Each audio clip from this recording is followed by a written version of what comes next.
Welcome to Feisty Chess. It's been a while, but here I am, and I want to show you a game I played in a tournament recently. This is the first tournament I played in about a year, and I had a good tournament. I went 3-1. I lost to the guy who won the tournament. The problem was the guy that won the tournament ended up being rated lower than me. His rating jumped quite a bit. Uh, so I want to show you, however, a game I played against a weaker player. I'm rated about 1850. This player was around 1500. And I played white, and I played e4 as usual, and my opponent played c6, the Caro Kann. I've tried so many things against the Caro Kann. I desperately don't want the Caro Kann to be as good as it is, because it bores me. But nonetheless, it's a nut I've been trying to crack. And I found the best thing I have against it is the two knights variation. So you can play knight c3 here. It doesn't matter which knight you play out first. After d5, they'll always play that. You play knight f3, and you're in the two knights variation. This used to be main line back in the days of Bobby Fischer. This was the main line take on the Caro Kann, so you know it's not bad. And it was Fischer's main choice himself. So black decided to take here. There's lots of traps in the two knights. If black pushes, he can get into trouble, even though that looks good for him on the surface. So the main move is to take, and now I, of course, recapture with my knight. I like this position. Black's got this weird pawn on c6. His knight would like to go there, in my opinion. He has no pieces developed. White has two pieces developed. Black is not any closer to castling. White is one move away from castling. So I like this for white. Black plays, I think the main line here is bishop to g4. And after h3, they'll usually take on f3, and then queen takes, and you've won the bishop pair. But there's lots to that line. Black played the most boring line here with knight f6. Okay. I considered playing the alien gambit. This is well, the alien gambit would be knight e to g5. And the idea is if he pokes your knight here, you're just going to take on f7 and get an attack going for that knight you've sacrificed. But it's not really sound. So in tournament play, I wisely decided to just take the knight. That's the main move. It's boring now because I lose my development advantage. You see, he recaptures with the e-pawn, and now he's ready. He's one move away from castling. I've got an extra piece out, but I don't have much of a development advantage because both his bishops can flow into the game very easily. The advantage I do have is an endgame advantage. So I have 4 healthy pawns here on the queen side against his 3, and he's got 4 not quite so healthy pawns on the king side against my 3, and he'll have a much harder time making a pass pawn. So that's an endgame advantage. That's already a good thing. So I've got one, advantage. It's kind of a boring advantage, but nonetheless, here we go. I played d4. I've also got this advantage of controlling more of the center now. I've got the only pawn in the center. Black gets developed sensibly with bishop d6. I play bishop to d3, and black goes ahead and castles. And he's quite safe over here, castling behind all these pawns. This is not as good as having a knight on f6, but the pawn on f6 actually shuts down lots of things, and it allows him to play a move like maybe g6. And he's not quite so weak. I can't really plant a piece on g5, say, which is involved in lots of kingside attacks. I want to get castled before the e-file starts getting heavy pieces on it. So I do that. And now my opponent plays bishop to g4, very thematic. Okay, I can hit the bishop now, but I figured he's going to fall back to h4, and that'll just, if he wants to come to this diagonal to challenge my bishop, that only gives him an extra tempo to do so. So I play a different active move. I play rook to e1. I like this move. And black thought for a while here, and black played a good move, I think. Queen to a5. And there's a threat here. The threat is bishop takes, and now I have to take with the pawn. Now I can take with the pawn, and it's up to me how big of a threat that really is. I've got my bishops both nicely aimed at the king side, kind of preventing his queen from making too much trouble on the king side. And anyway, I've got to do something about this. If If I go with, say, bishop here, just to get a piece out, and getting that bishop kind of halfway out, well, then he'll run over here where he wants to go. His plan is to go queen h5, and then he's got lots of pressure on this, and I might want to bring this bishop back to e2, and I don't want to bring that bishop back to e2, especially with my rook looking down this e-file so nicely. So I decide I now am going to tickle this bishop and make him decide. Now, if he wants to put his bishop on h5, now his queen can't swing to h5, and I'd be happy with that, and I could continue developing. But of course, as intended, he quickly takes on f3, and now, of course, I can't take with the queen because my rook hangs. And I might get, yeah, it's not mate, but it's bad enough. So I have to take with the pawn. So, okay, I've ruined my pawn structure on my king side, and my king actually looks kind of naked over here on this king side. Look at this. There's nobody else on the king side in his vicinity that can help him out. He's got these 3 pawns who are kind of dismembered here. They can't defend each other. But I do have these bishops, and I've got the only light-squared bishop in the game, and those bishops look really good.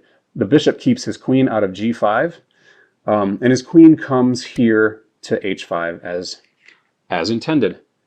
Okay, the only way I can really see to defend my pawn is to play king to g2, and I'm fine playing that.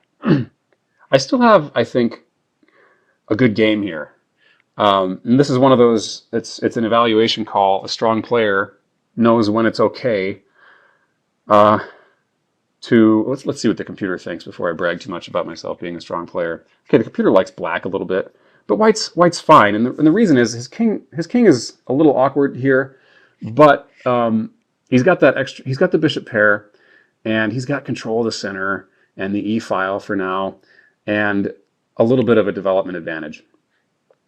So okay, but I'm starting to like how this turns out. So let's see. It's black to move, and he decides to get out his knight. Makes sense. The knight comes to d7. Now black's fully developed. I am not fully developed yet, and I don't really want to put my bishop, there's not much point in developing my bishop here or here, and I can't develop it anywhere else. It would block the rook here. So I'm thinking, I got this bishop pair, my king is a little unsafe, let's trade queens. And this f4 is a move that kind of shuts down his bishop and offers a trade of queens. And interestingly, yeah, after knight d7, black thinks that white has an advantage here. The computer recommends this, f5. Trying to get the pawns on the king side rolling, and maybe planning to plant a knight on f6, and shutting down my bishop, I suppose. But the computer doesn't like knight to d7 as much. Now notice, black has 2 pieces here that are undefended, and that might be a problem earlier. So I play f4, and black doesn't want a queen trade. He probably should go for the queen trade. The computer says he should. It's the first time I'm looking at this with the computer, but when he trades queens, my rook has to come here and give up the open file, but I have the 2 bishops, and those might compensate quite a bit more. My king safety is not an issue anymore when the queens come off, and my bishop pair shines more than my doubled pawns matter, because remember, he's got a doubled pawn too, and he still can't make, I don't know if he can or not, but it's hard for him to make a passer on the king side. So I still have this endgame advantage on the queen side and the 2 bishops.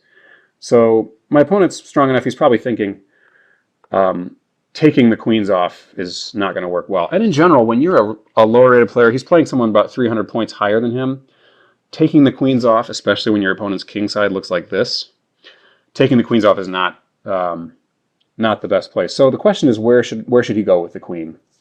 He should probably come back over to the queen side, but that's kind of admitting a certain kind of defeat, because now your queen's not on the king side. She's not really attacking the king anymore.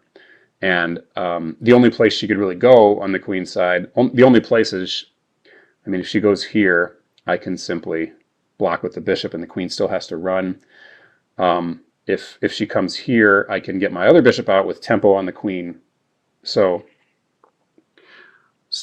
my opponent unwisely decides to bring the queen to h6, and I'm looking forward to seeing what the computer says about this. Okay, yeah, it's an extra pawn worth of advantage for white.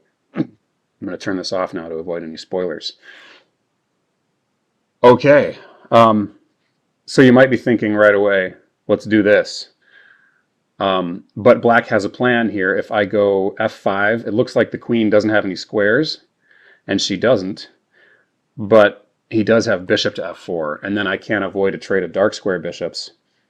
And the queen ends up on f4, and it's just, I mean, I'm maybe okay, but it's not what I want. Definitely not what I want. So I first play queen to g4, which happens to guard this. And my first point in playing this was guarding f4 and preparing f5. But the bonus is that now that he has this undefended knight on d7, I'm attacking that knight on d7. And I didn't see that until later, actually. So he has to move the knight. And the knight has to go to a slightly better square, b6. And that's where he takes it. Okay, now I play f5. And he has one move. His queen is trapped thanks to my bishop, my pawn, and my queen, covering all the relevant squares. He has to play g5 here. That's the only move to save the queen. But of course, I have this great move now. My bishops become real monsters. F takes g6 en passant. So I got to play en passant in this game. Now his queen has to come here. It's the only square available. So these are all very forced moves. And the next move, I wonder if the computer says anything better. No, yeah. So once again, he can't take this because my bishop eyeballs that pawn. So he has to go to h8. And now I make, I think, my favorite move of the game. The queens are still on the board, and I play king to f3. So the point is, his queen doesn't have anywhere to go that can be traded off. I mean, that can avoid a queen trade. So my point in playing king to f3 is to clear the g file in case I want to swing this rook over, and to break the pin on my own queen, so she has more options. Okay, now he plays rook f to e8. He's trying to clear f8 so his queen, because my king's on f3. So if he gets his queen out, he can maybe make some trouble for me. But this was my plan. I knew if he made any kind of preparatory move to take the queens off, I could, or to escape with his queen, I could take with check here. And that's what I do. And he has to capture back.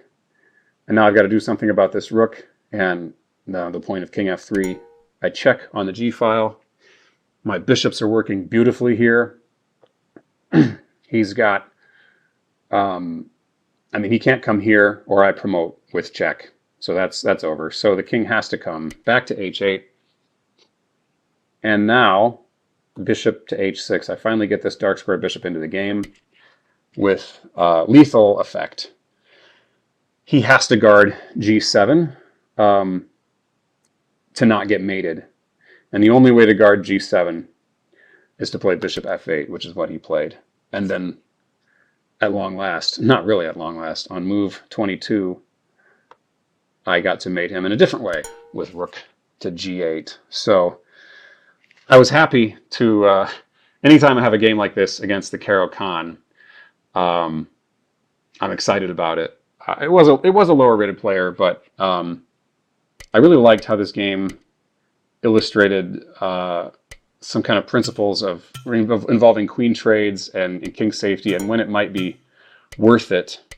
Let me get back to a key position here. When it might be worth it to give up something like a structurally disgusting king side like this. So these double pawns in the king side after I've castled. Yeah, this is maybe the key position. So black only has two pieces in the attack. So he has, I mean, he's not down any material or anything, except for the bishop pair. But he has, it looks like he's got a real dangerous attack because my king's naked over here. My his queen and bishop are both bearing down, but his queen and bishop can't really coordinate, and there's no checks, and I can continue on, and maybe here after knight here, I wonder, yeah, the computer does like f4. I wonder though if I can just get away with, say, bishop d2 and be fine. No, the computer does like f4. But anyway, knowing when to go for queen trades, and this was just too tempting for my opponent to keep his king on the queen side, and from there, he needed to play f5 here. This is one thing I forgot to cover. f5 is the only move. It's definitely the best move. Look, after knight here, now he's essentially a rook down by the computer's reckoning, because this is just going to lead to all sorts of pain. The computer recommends queen takes, queen trade, and then rook to g1 with the king in the way. I think king f3 allows black to make more mistakes. So queen g4 would have been the best move there to keep the game going, but I'm just up two nice looking pawns. I mean, I'm up one pawn technically, but I'm up two good pawns here. So anyway, but king f3 allowed him to make a mistake, allowed him to not take off the queens, and I got to do it with this. But to go back, f5 was necessary here to prevent me from playing f5. So it gives up a pawn instead of knight b6, f5, and then I have to take maybe with the queen, and I'm up a pawn, and it's this nice healthy pawn over here, and I've got the bishop pair, and the evaluation kind of reflects that. I've got the pawn and a little advantage beyond that. So, but black's still in the game here. This is still definitely a chess game, especially if things remain airy over here on the king side. That could be a long-term concern for me. But if I manage to simplify things down, say I'm threatening right now, I'm threatening queen to g4, or just queen to g5, and I can force the queens off. Anyway,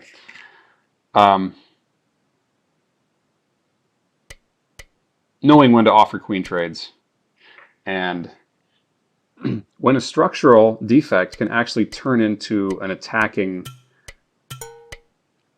asset, as in this game. So the g file being open, and all these open lines, my bishops and my rooks are just too much to be reckoned with here. Computer move is rook here, but that obviously just gives up a whole rook.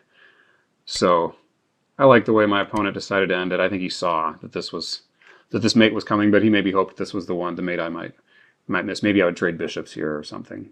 But there's the mate, and good luck in your own battle against the Caro Kann. May you crack that nut. May you crush that cockroach, as I like to call it, all your days. So stay feisty, folks. We'll see you later.